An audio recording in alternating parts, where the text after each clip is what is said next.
It's time now for the award-winning #1 local talk show in Northeast Pennsylvania, The Sam Lesante Show. Now here's your host, Sam Lesante. Did you know, my friends, that 1 out of 54 young people have autism? And for those of you who have children who have autism, you know what it's all about. But there's been so much done to help autism, and particularly young people, and we are very fortunate to have a clinic in our area right now. In fact, there's 3 clinics, and this clinic deals with people who have autism. And the CEO of this clinic, which is Mission Autism Clinics, is Paul DeAngelo, no stranger to Northeastern Pennsylvania, and Paul's the CEO. Paul, first of all, I want to congratulate you and all those people who are involved in helping these young people who have autism. What's autism?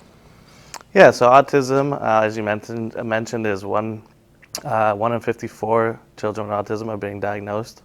That's the current prevalence rate. Autism is a developmental delay found in mostly younger children, and that can range anything from language and communication delays, as well as social and attention and focus delays. And also, a lot of kids with autism have aggressive behaviors and difficult behaviors. Those are some of the key factors to look for when your child's at the early ages of, between 2 and 3. A lot of the kids. Is that when it mostly occurs, between 2 and 3? Yeah, or so you can notice it. Yeah, I mean, a lot of our kiddos between the ages of 2 and 3, where you notice it the most, is really in that communication and language.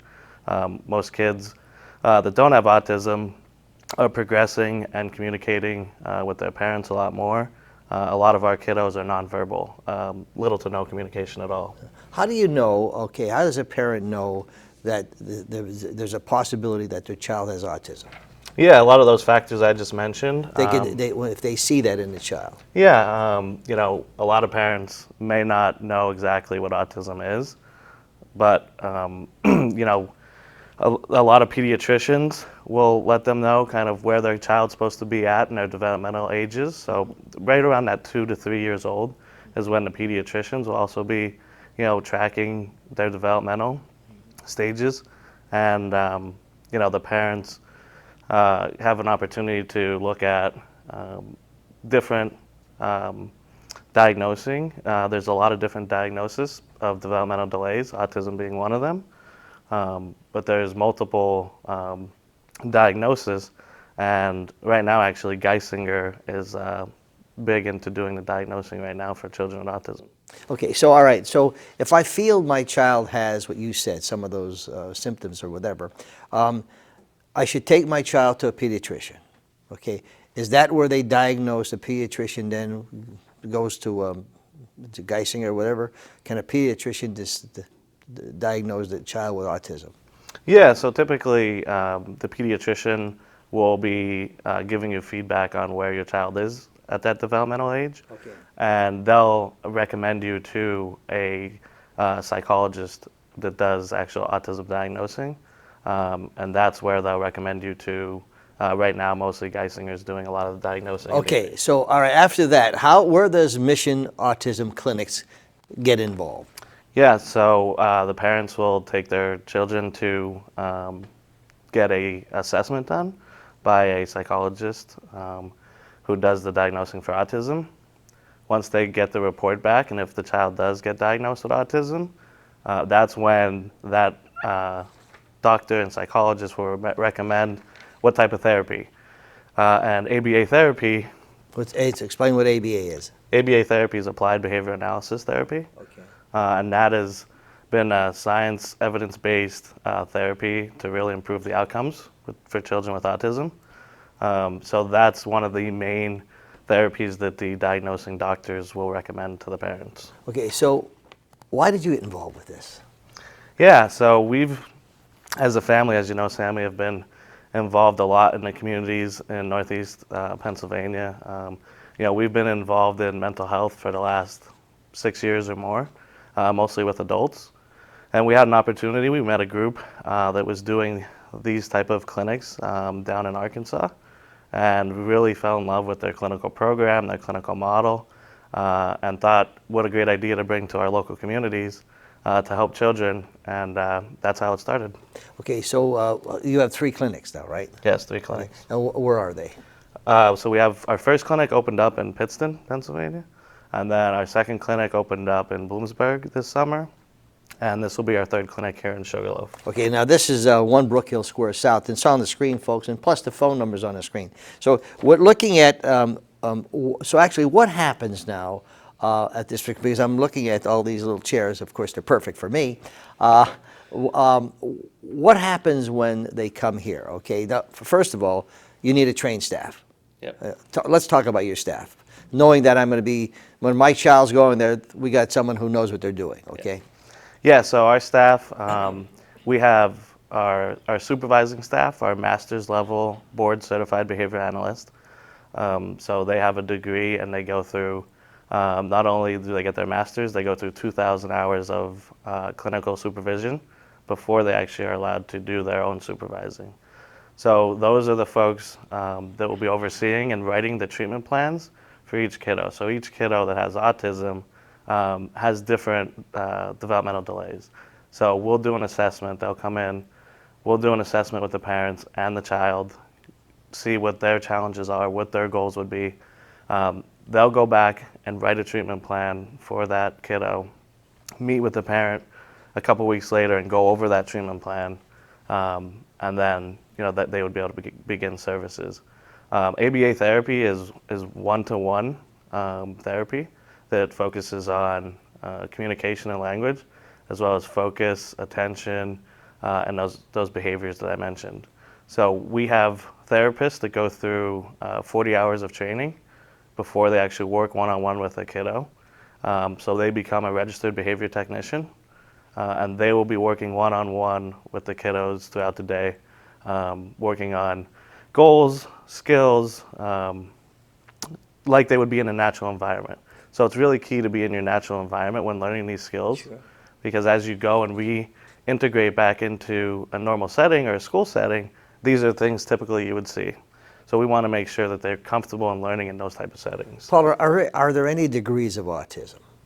Yes, so there's high functioning and low functioning, and then there's a wide spectrum for sure. Okay, so if you're, so the pediatrician, whoever, will tell you this child's in this area of autism. Am I correct? The diagnosing doctor would. Will tell you. Okay. Yeah. So what does that mean then when that child, because maybe there's another child who is less or more, how do you place that child, and how does the person who is taking care of that child know what to do?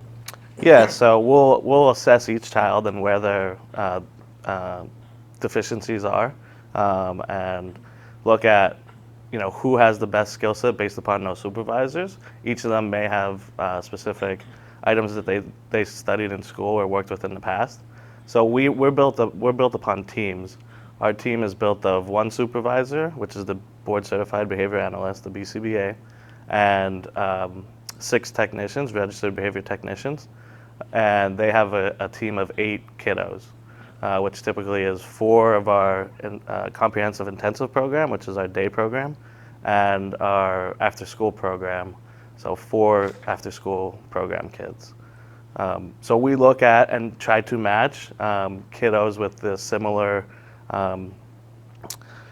challenges and make sure we match them with also the type of training. We'll do special training for some of our everyone's staff. tailor-made to the individual child. Yes. Okay. So now, when it's just not autism is not like a curse. Okay. I mean, this happens, and thank God we have clinics like this to really let them, for the child to develop. When a parent comes in here, okay, with their child, what is their what do they go through? Yeah, so our initial process is, once they get the diagnosis, they can reach out to us. We'll get them set up with, like I said, the initial assessment with the BCBA. They'll develop the treatment plan, go through the goals, and then once they start services, we have schedules built out for each kiddo throughout the day. Okay. So they'll come in, maybe the first 15 minutes they're working on putting their coats away and their backpacks and those sort of things. And then they may go into our Discrete trial training room, which is our really structured, focused training or learning room, and spend a lot of time working on those educational skills and really those learning and communication skills. And then every half hour or 15 minutes, they may go to another part of the facility to work on, it may be working on gross motor skills, maybe working on socialization skills. So whatever is prescribed is what you work on. And we're going to have a tour of the place, and you're going to explain each room and what they do in each room, okay? So the exciting things, folks, is that you have an opportunity now of getting your child to develop. And I think this is great, really it is, because many years ago, you didn't have these things, okay? And I want to talk about some of your successes that you've had, okay? Some students, and, you know, look, any parent, when something's told about their child, they panic, okay? I mean, anyone who's a good parent, and they get nervous, etc. But thank God we have clinics like this to help them a little bit. We're going to take a break. We'll be back right after this.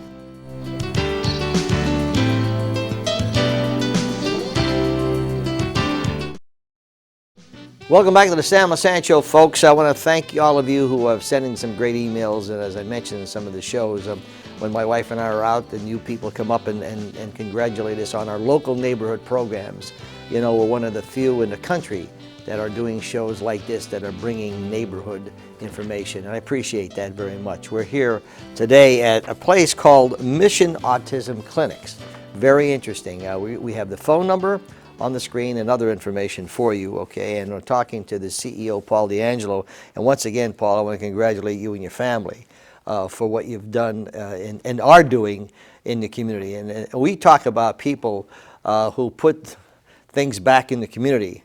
I don't know of any family other than the DeAngelo family who has really, invested, into the community to help a lot of people. And your whole family should be applauded for that. With that being said, we're talking about autism. Let's talk about the parent who, they're nervous about the child who has autism, and then they come to the clinic, okay, and give me like an example of or a testimony of some of the students that you've had. Yeah, so, we've seen amazing success with ABA therapy in our kiddos, and, our parents, some of the things that we hear from our parents are so heartwarming, and it's really why we do what we do.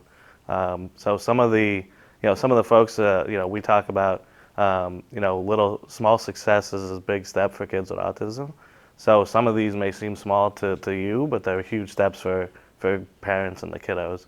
One of our first kiddos that started in Pittston, his mom came in about 2 weeks after and said, "Oh my God, you wouldn't know, but he actually waved goodbye to me for the first time." So that was one of the things that was she was super excited about, which is may not seem like a lot to us, big, but it's a big step for that kiddo. Yeah. A lot of our parents come in and say he's actually asking with pictures. We use a lot of pictures to communicate with our early young kiddos, and he's knowing which pictures to ask for milk or his cup or a type of food. Which he never had an idea of before. So going through the process in the clinic here, it helped him out, And the success you see comes pretty quickly when we get that intensive type of therapy. So once again, my friends, if you feel that your child has the symptoms that Paula described, and you go and get checked out, the clinic's available to you.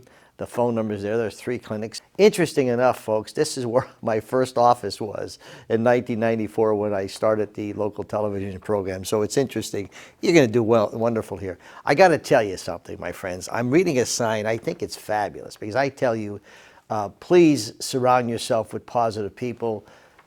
You have enough negatives in this country, but it says, today is a good day to have a good day. I love it. I think that's fabulous. All right, now give us a tour of what we have here so people can see this wonderful place. Yeah, so parents that sign up for our services, we have a system that Our clinics are all ADA accessible. We are on the first floor, so it's easy to get in and out of. We have plenty of parking.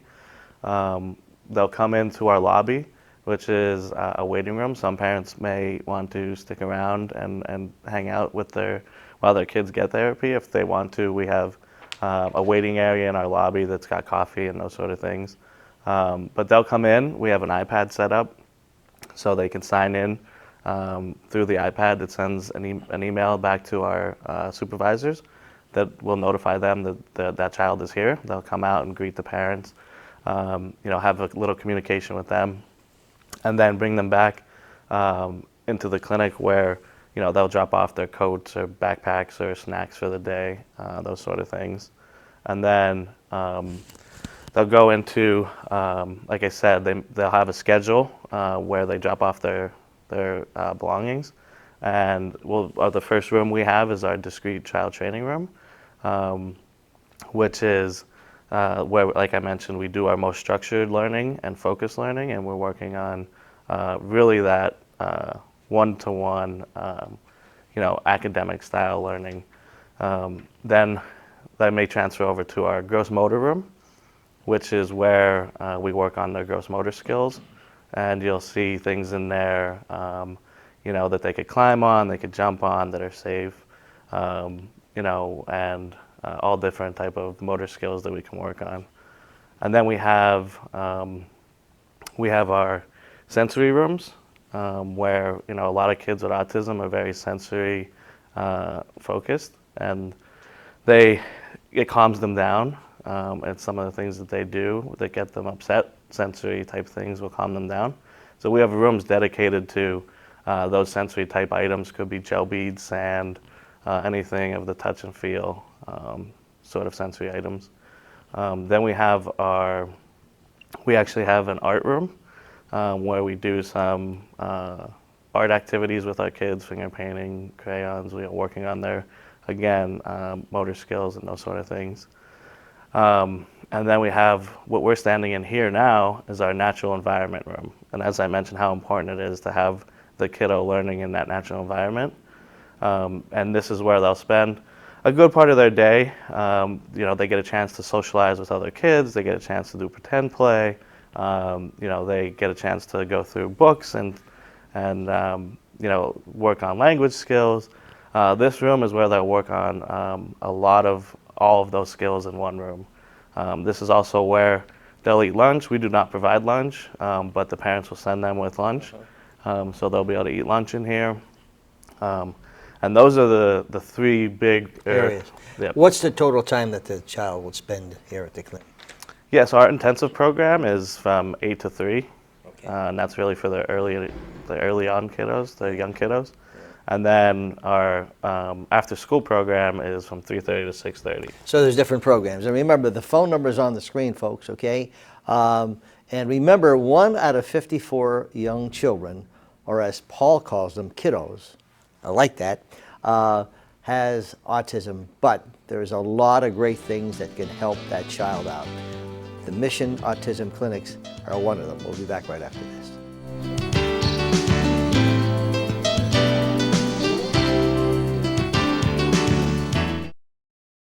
Welcome back to the Sam Lesante Show, folks. Remember, 24/7, ssptv.com here in the Greater Hazleton area, Channel 13, and our HD Channel 513, 24/7.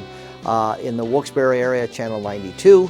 Saturdays and Sunday evenings, 7 to 11 p.m., only producing local neighborhood programs. Speaking of neighborhood programs, we're at the Mission Autism Clinic. There are 3 of these clinics, one in Pittston and Bloomsburg, and now this new one they opened up here in 1 Brook Hill Square South. It's where I started in 1994 with my office, and we're talking to Paul DeAngelo, who is the CEO of Mission Autism Clinics. Okay, so let's sum it up. How do they reach out to you, and what other information would you like to provide to the viewers? Yeah, there's a couple of ways that parents can reach out to us once they do get the diagnosis. One of them being through our website. They're www.missionautismclinics.com. There's a form on there that you can go on and fill out that has some basic information, name, phone number, email address.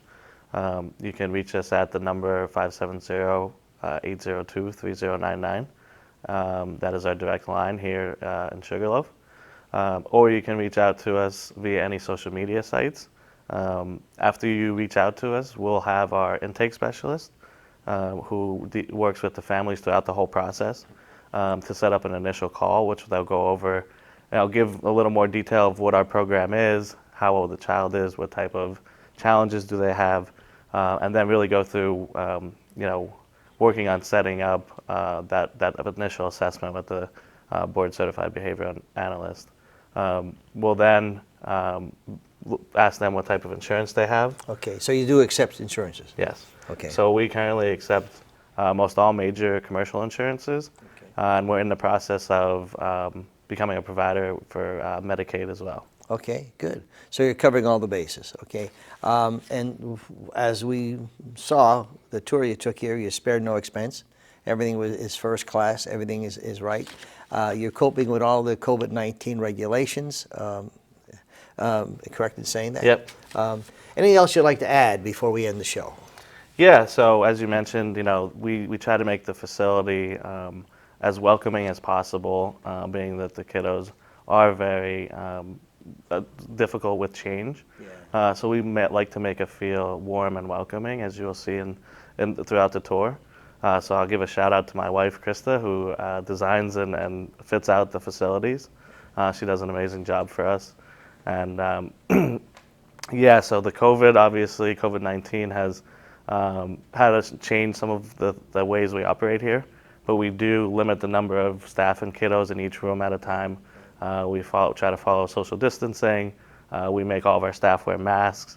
We're actually introducing wearing masks for our kiddos into their treatment plans because it's something that they're not used to. Okay. So we don't require them to, but we try and help them get used to it. And we have professional cleaning that comes in twice a week. We have cleaning stations throughout the facility, and we have our staff that's always making sure that the toys and things are wiped down. Clinics like this, really, I can imagine how they feel after their child is, like you said, my child waved at me today. That's a biggie for a kid who has autism, Anyway, thanks for inviting me here, Paul. I wish you the best, really, and your staff, just continue. If we could ever do anything to help you, let us know, okay? Thank you. I appreciate you guys coming down and spending some time with us. Okay. Folks, remember, it's the Mission Autism Clinic. Phone numbers on the screen, and also the website. Check it out. If you feel that your child has some of those things that Paul described in autism, believe me, there's a tremendous amount of help. We'll see you next time.